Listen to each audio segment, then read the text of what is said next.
Bonjour, nous sommes au Rulio Artist Run Space qui accueille le projet Faites vos jeux, rien ne va plus. 3 artistes, Mona Young-Hoon Kim, Peter Lokos et Alice Saadi, ont été invités à investir 5 maisons de poupées, dont 2 de manière collective, transformant ainsi ces jeux d'enfants et pièces de collection en véritables espaces d'exposition autonomes. Les maisons de poupées n'ont cessé d'évoluer au cours des siècles, mais toujours elles ont été des objets hybrides à la fois, vitrines d'objets miniatures et espaces de projection qui offrent des possibilités en réalité infinies. Et dans cette lignée, les artistes invités nous proposent des univers particuliers et magnétiques, réminiscence du passé, réflexion sur le présent, spéculation sur l'avenir. Les maisons sont vraiment le théâtre de projection, de réflexion, de problématiques et désirs propres liés au temps et à la condition humaine. Une figure se répète quand même malgré la diversité des propositions, celle du vivant, qu'il soit absent, qu'il soit biologique ou social. Bonjour, je m'appelle Mona Young-Hoon Kim, artiste plasticienne.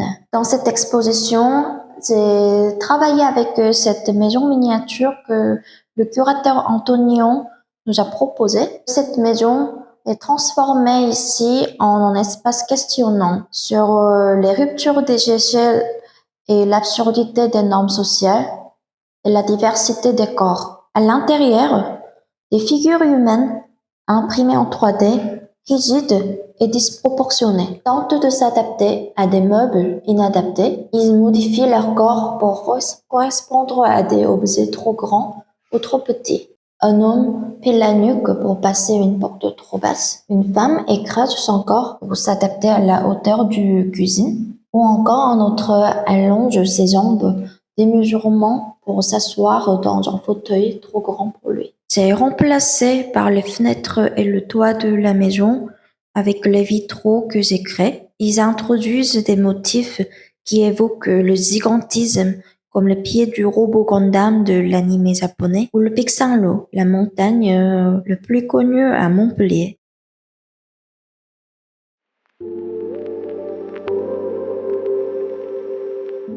Je m'appelle Alice Saadi, je suis plasticienne. La pièce que je vais vous présenter s'intitule L'eau qui dort.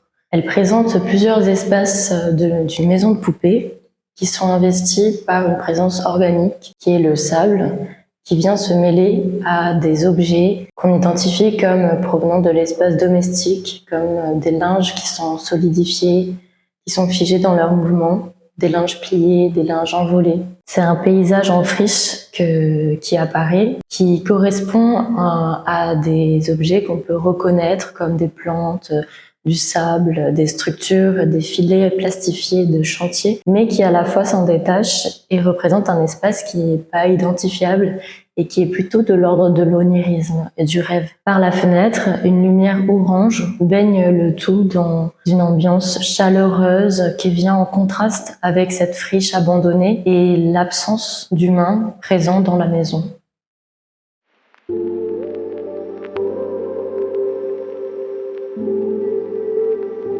Je m'appelle Peter Lokos, je viens de Budapest et je suis diplômé d'école de Beaux-Arts de Montpellier. Le projet, il s'agit d'un sort de métamorphose qui circule dans cette maison. Donc on retrouve les traces du vivant, les anciennes, donc par les fossiles ou les ossements, et on retrouve le vivant aussi par les plantes de tiges de romarin ou des graines de romarin, etc. Et donc dans le bassin, on retrouve des feuilles qui sont plongées dans gel hydroalcoolique qui va extraire la chlorophylle des feuilles et après qui va se capturer dans le tissu et qui va monter grâce à la capillarité, qui est un phénomène physique qui s'agit aussi comment l'eau et l'humidité montent dans les plantes, même dans les arbres. Donc il y a à la fois cette idée de décomposition et de l'énergie du vivant, encore une fois, qui va agir contre la gravitation.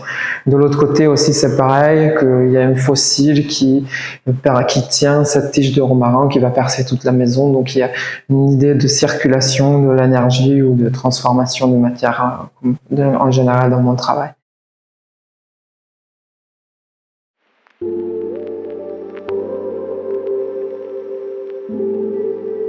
Peut-être un petit mot sur la maison qui se présente derrière moi.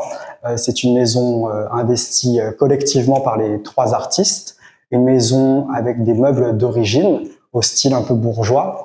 On retrouve des housses qui viennent protéger du mobilier. C'est une proposition d'Alice Saadi, aux couleurs irradiantes, aux couleurs un peu superficielles qui interrogent et qui justement joue sur cette distance entre le mobilier d'origine et cette surréalité.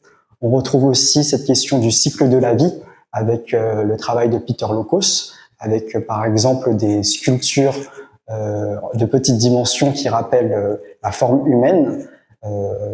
Et on retrouve aussi le travail de Mona Young Kim avec des sculptures imprimées en 3D qui viennent s'étirer dans l'espace, qui viennent épouser l'architecture, se fondre avec le mobilier.